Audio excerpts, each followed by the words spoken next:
So seriously, we have to behave? Yeah, just like a student. Can you pass it to Ellie? Tonight is not my night, is it? Between you? Go to your room. How many of y'all have seen the show Toddlers in Tiaras or heard of the reality TV star Honey Boo Boo? Like many of you, I have also seen the show, and although I may have received some amusement, it mostly left me feeling bothered. In this show, it reveals the lives of the families who participate in child beauty pageants.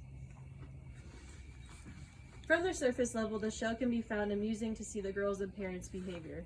It shows how important winning these contests are to the parents and how they make it their top priority. They'll do just about anything to ensure their child is the most beautiful, and as a consequence, makes for some spoiled children who break out in frequent temper tantrums. If you dig a little beneath the surface, the show might strike a part of you that sees their behaviors as a little disturbing. It may even arise a thought of what really goes on behind the scenes. What causes the parents to be so passionate regarding child beauty pageants, and more importantly, what shows some of the consequences these innocent children face from participation.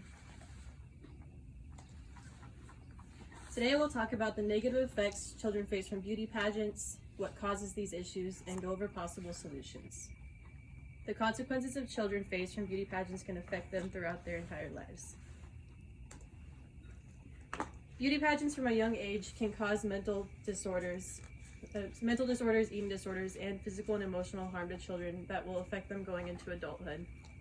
There are multiple factors that come into play when putting a child through a beauty pageant. The physical effects of simply getting them ready for beauty pageants, such as waxing and applying false eyelashes, can be painful alone. However, this constant implementation of the importance of beauty at such a young age really takes a toll on their self-esteem. That is why we often see that children who participated in beauty pageants later face issues in adulthood with depression, anxiety, obsessive-compulsive disorder, and various eating disorders. For example, on Ultius.com, it mentions a study that revealed of the 131 females who participated in beauty pageant contests, 48% had reported desire to be thinner, 57% stated they were trying to lose weight, and 26% had been told or were believed to have an eating disorder. This shows how children learn to equate beauty to thinness, which in turn cause them harm. Parents are choosing to have their children enter these beauty pageants for their own personal gain, including money and status, at the cost of their children's well-being and happiness. This emotional harm is seen through the poor values put into place of the importance of physical appearance. According to Dr. Martina Cartwright on psu.edu, some hypocritical parents chastise their tots for not performing or looking less than perfect, openly blaming the child for failure and insisting that the child would practice more to learn to look more perfect. Constant criticism in this way is bound to form negative psychological effects. Cartwright continues to explain how children wouldn't receive much needed rest so their hair and makeup wouldn't be ruined during the nap. They would deprive the girls by giving them caffeine and sugar known as pageant crack to keep them awake for competition. Now that we have discussed some of the mental, physical, and emotional distress that is inflicted, we shift to the cause. As I mentioned before, parents are the sole reason why children are put into these competitions to begin with. They teach their kids that the primary goal of beauty pageants is to meet a certain physical appearance. Skinny, caked on makeup, hair extensions, tan skin, and skimpy outfits. Whatever criteria is said to equate to perfection. When children are taught from a young age that beauty is what creates their worth, it creates a negative self-image. On change.org, it refers to this psychological behavior these parents are labeled as called achievement by proxy distortion. This means that parents are focusing on their own needs, craving success for a financial or social gain while abusing the needs of their own children. Psychology.com explains the experience of the 1960s child pageant participant Karen Cataline. Her mother was also body conscious. Karen was forced to consume a very low-calorie diet and wear heavy makeup. Karen said, "I didn't know I hated the pageants. I thought I loved them, just as my mother said. I didn't find out until my body told me at the age of 16. Then, of course, it took many more years to figure it out." Her story shows how this toxic influence from parents takes a toll on these children going into their futures. So how can we put a stop to this cycle and prevent more children from being harmed?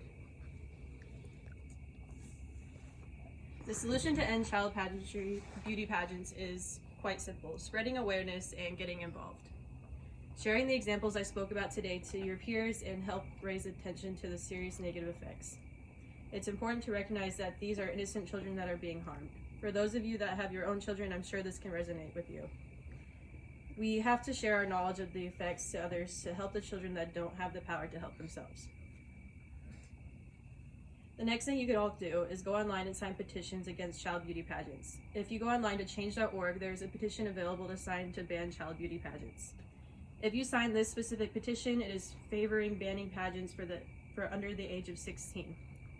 This is important regarding the cause to the parents. By the age of 16, children or young adults will be able to make a decision that best suits their own interests, rather than small children following the influence of their parents' desires. To summarize, these are the steps of action you can take leaving today. First, spread awareness. After leaving here, you can share what you learned today with at least 3 peers. Next, do your research. Look up online where you can get involved and find petitions. Lastly, sign petitions towards change, like the example I gave on change.org. If you follow these steps, you will save innocent children from a lifetime of emotional and mental distress. We will even save lives of those that suffer from severe eating disorders and depression. We can break the pattern of unhealthy parent-to-child relationships for those parents who struggle with achievement by proxy distortion. We can also start to see an increase of beauty pageant girls that have a healthy relationship with competing to become successful, prominent adults. When everyone does their part, we will see child beauty pageants banned in up to 5 years. I hope I have inspired you to all talk about this issue and get involved. In conclusion, there are thousands of children that are participating in pageantry each year. That is thousands of lives we save from emotional and physical despair. One small step of action at a time, we can eliminate any chance of a child going through hardships they don't deserve. Think of your own family, children, siblings, or cousins. No child should face these issues. Let's give these children what they do deserve, the opportunity for them to just be kids. Thank you. Nicely done. Me, I have